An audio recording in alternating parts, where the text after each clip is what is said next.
They say he could devour an entire burger as if it were nothing more than a cookie. But what was truly terrifying wasn't his appetite. It was his hunger for destruction inside the ring. 1991. While the world opened its eyes to the Hubble Space Telescope and the first website marked the dawn of the digital age, far away from science and technological revolution, in Alabama, a giant man lived in anonymity. Eric Butterbean Esch, a factory worker carrying over 400 pounds of raw power, worked endless shifts in a routine that seemed to have no escape. No promising future, no spotlight, yet what no one knew was that this man was about to become a boxing legend, a brutal force that would change his destiny through his fists. His friends pushed him to enter the Toughman contest, a raw underground tournament with no filters and no promoters. Ordinary men, big and small, skinny or heavy, stepped into the ring to throw everything they had. The goal was simple: find out who was the toughest man in the county. And Butterbean, carrying over 400 pounds of muscle, accepted the challenge, not because he wanted fame, but because for the first time, someone believed in something he truly loved to do. For a little prize money, the locals would step into the ring and beat each other senseless. He put on the gloves for the first time, wearing a patriotic sweatshirt that barely fit around his waist. No technique, no elegant movement. Butterbean didn't dodge, didn't defend. He simply moved forward, marching straight at his opponent. And it will be interesting how Esch fights, because this is the first fighter who can match him in power. Here we go. Smith putting the... If he swings himself over, be ready for you. Factory.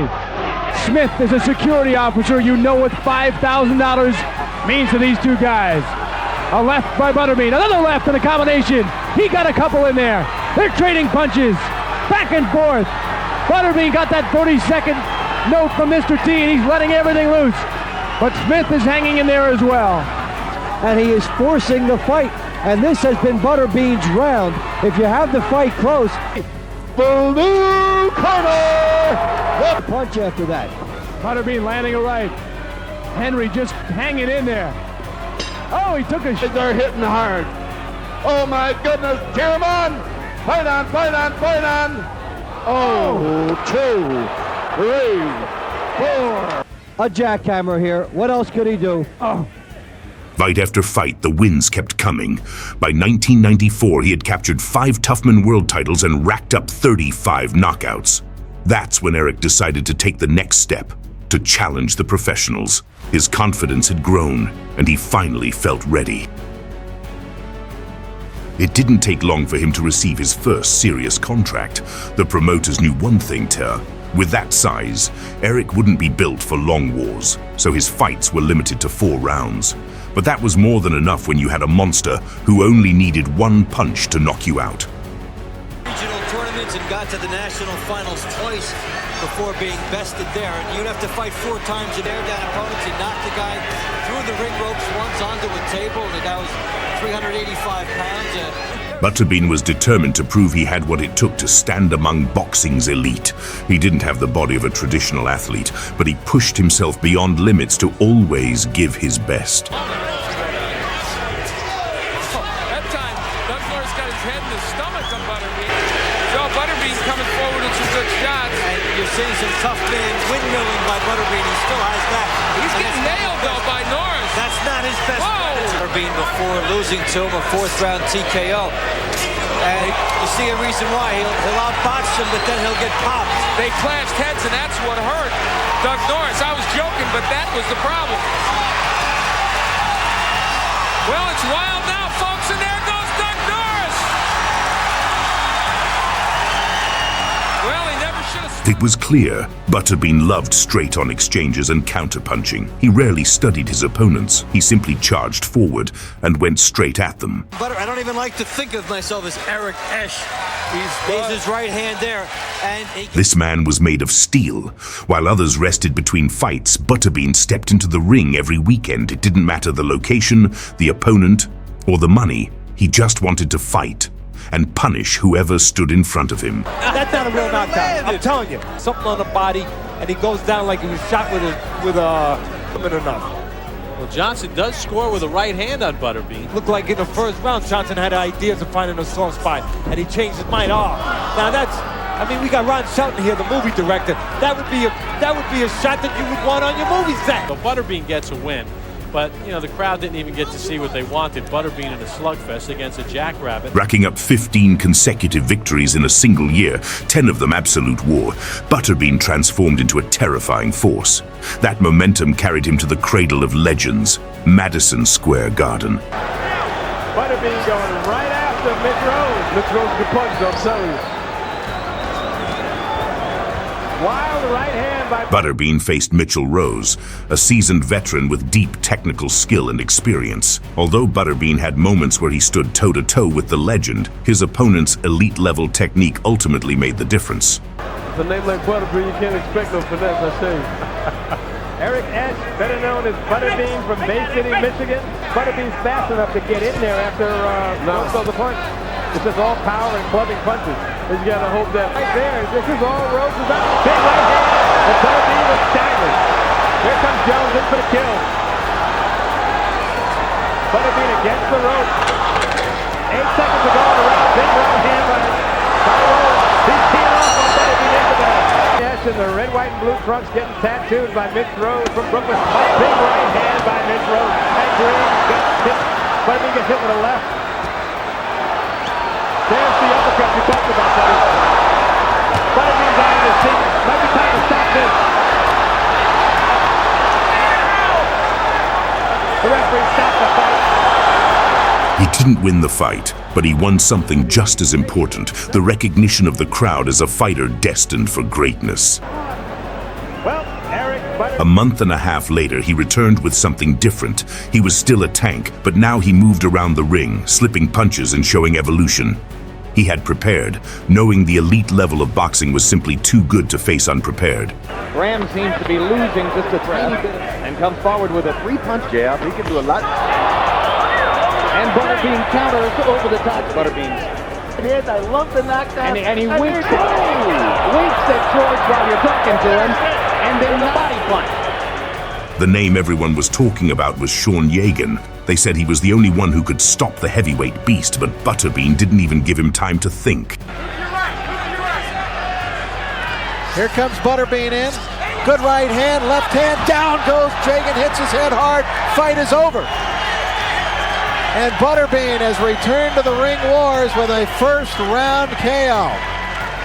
Combination by Butterbean. All those punches landed. Look at the right hand. Look at again the left-right combination. Down went the kid. Right hand to the body, followed up with a right hand to the head. Butterbean was crowned without ever winning a world title. Known as the King of the 4 Rounds, he became one of the most recognizable figures in boxing. Throughout the 90s, his image was impossible to forget. Even without major titles, he ruled in popularity alongside the biggest champions. Eric was constantly invited to television programs and late-night shows, turning him into a true cultural phenomenon.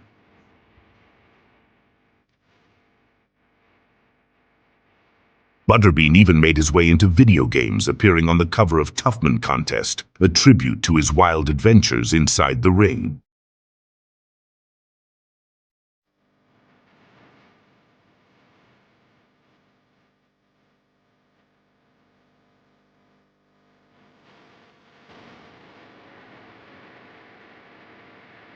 But Butterbean's most famous appearance wasn't in a video game, it was on the legendary comedy series Jackass. Surrounded by chaos, wild stunts, and extreme pranks, he became part of one of the show's most unforgettable moments, stepping into a real fight with Johnny Knoxville inside a store packed with curious onlookers. Ich bin Johnny Knoxville. Und ich bin Butterbean.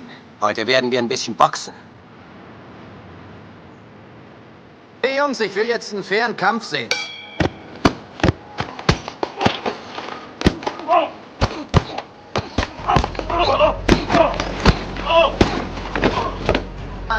Und dann darf der Schmerz einsetzen. Schlag mich mal, na los.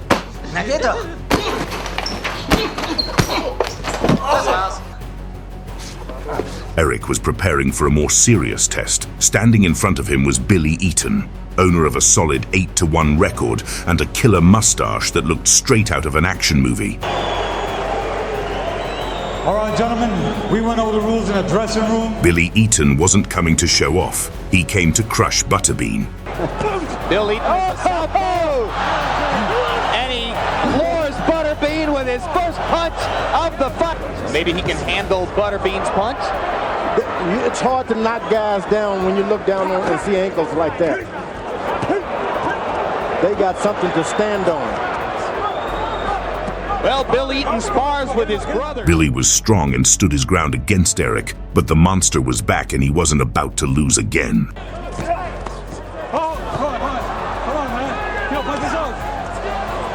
Butterbean is upset, I'm telling you. Butterbean landed a hard left hand, but Eaton is great. But he's getting hit hard. Oh, he's getting punished. And he's still throwing too. Hit on the break. Let's go. That Butterbean is Here, as Butterbean faces the specter of a possible second defeat. Would it shatter his career? Even it is a majority draw. The fight ended in a fair draw, a rare outcome in Eric's career. Of course, the rematch came immediately. This rivalry would have its king. Have a good fight. Step back. In the rematch, Eric worked hard on the mistakes from their first fight. He aimed to be smarter, more strategic, slipping more punches and landing with greater precision. going to go after Butterbean's head, a much bigger target, but that time He's trying to box him. He's actually trying to make Butterbean miss. Oh, he got caught with a good left. There's a history of busting up, you know. If Eaton keeps landing in straight left choice. An impressive 82 punches landed from Eaton. Connected 23 of 28% actually. Oscar is slide to his left. Slide to his left.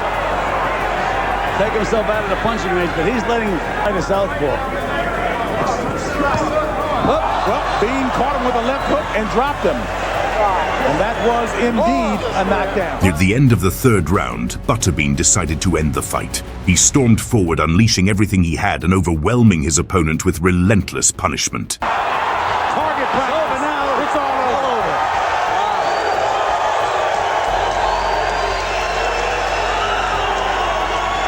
Well, it took more than one mule punch from Bean, several indeed, to drop it. Butterbean remained the king of the 4 rounds, and with this fight he surpassed the legendary mark of 30 knockouts. The king of the 4-rounders.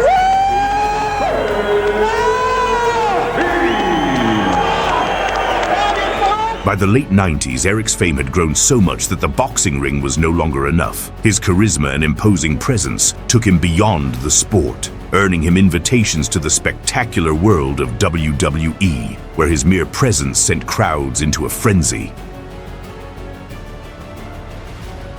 After 5 incredible years, he had evolved into a faster, more technical fighter, carrying a lethal instinct inside the ring. Faster. They're urging him to move ahead and try and end this fight. Right hand sends Graham. Big right hand, and that is it. That is probably going to be the end of this fight. In 1999, at just 32 years old and with a physique that seemed built for destruction, Eric held an incredible record of 46 victories and only 1 defeat. Behind him stood an army of fans who roared every time he unleashed his fists. More than a boxer, he was a living spectacle. Eric had no intention of stepping out of his comfort zone. Short fights of just 4 rounds where his raw power could truly shine. But there was one exception, a man who had shared the ring with Iron Mike Tyson. With those cards on the table, the show was guaranteed. Comes right at Mike Tyson. Down goes McNeely. Because they were starting to butt heads. Oh. Tyson with a left hook, a right uppercut. Down goes McNeely again. Butterbean easy to hit with the jab or anything else for that matter, but he's already well. Peter McNeely is... Eric was punishing him relentlessly. The blows were so brutal that his opponent's teeth went flying out of his mouth straight into the hands of the crowd. This one might not go too much longer. And they stop it. Devouring seasoned professionals in barely 3 minutes, Eric kept an intense packed schedule. Heavyweight after heavyweight simply couldn't withstand the hurricane that was Butterbean. Butterbean again begins to open up, and I think that hurt Burgoon. Burgoon is knocked out. He goes to a knee. I think that's the end of the fight.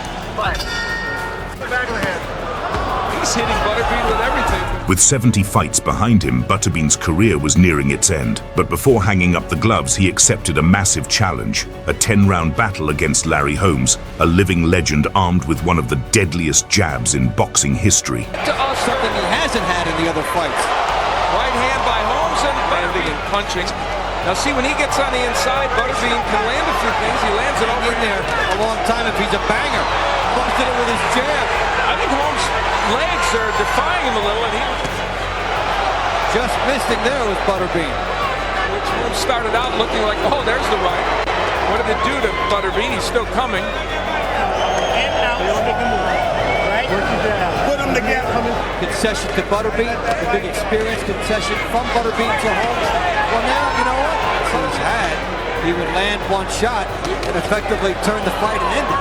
Throw his right hand without waiting for Larry Holmes's. The right eye of Larry Holmes. Here comes Butterbean. He's wailing away now. There's that windmilling. Larry Holmes is swelling. Big right hand by Holmes. Crowd's encouraging him. Although Eric didn't come away with the victory, he proved he could go the full 10 rounds. After that fight, Butterbean began to place boxing in the background, shifting his focus toward other combat sports. By 2003, Eric received an offer from K1, the elite stage of kickboxing, where only the toughest fighters dared to compete.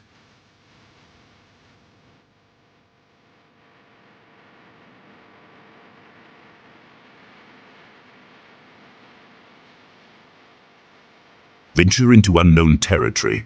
The Japanese fighter lasted only 40 seconds against the 180-kilogram monster.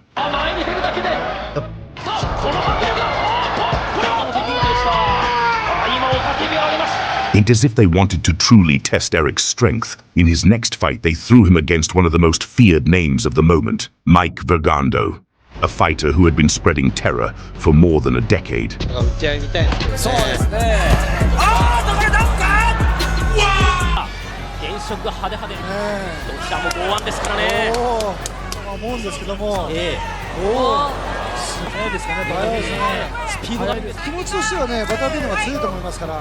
Butterbean wasn't used to taking kicks from his opponents, and because of that, he was punished over and over again.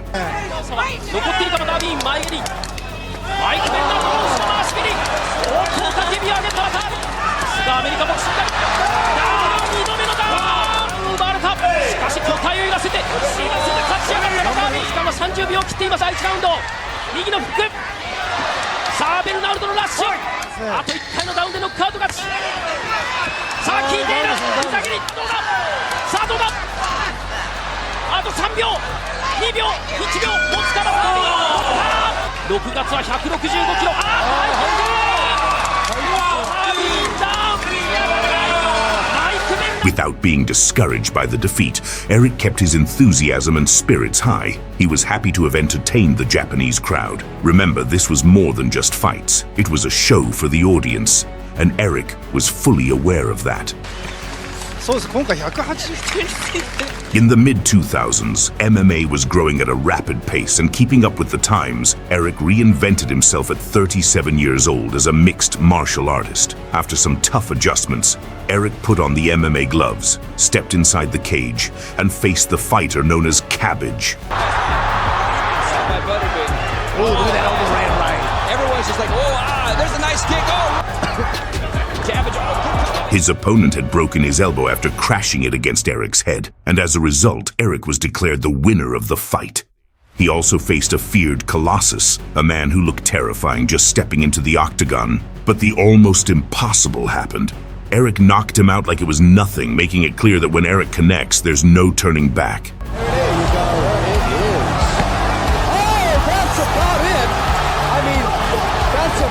Butterbean has done it. Shaking his head, Steve, you've got to be joking. In 2013, at 47 years old, Eric decided to hang up the gloves, leaving behind an impressive legacy. 97 victories, 24 defeats, and 68 knockouts. A career that left more than just a mark in combat sports. It left a lasting imprint on the world. But retirement did not bring the rest or peace he was looking for. Eric allowed his weight to take control, surpassing 220 kilos. An old hip injury worsened his health problems, and the former king of the 4 rounds ended up in a wheelchair. Fortunately, in 2022, he met a remarkable doctor, a yoga instructor with a unique approach. Eric joined the reality show Change or Die, a program designed to help people struggling with obesity avoid a dark and tragic fate. A new chapter began for the champion, and this time it wasn't inside a ring, but a fight for his life and his health. Eric decided to change his life from the ground up, following intense therapy and a strict diet. In just 3 months, for the first time in years, he dropped down to 133 kilos. After losing the weight, he was finally able to undergo hip surgery and truly change his life. He was no longer the same man. He had become a new person.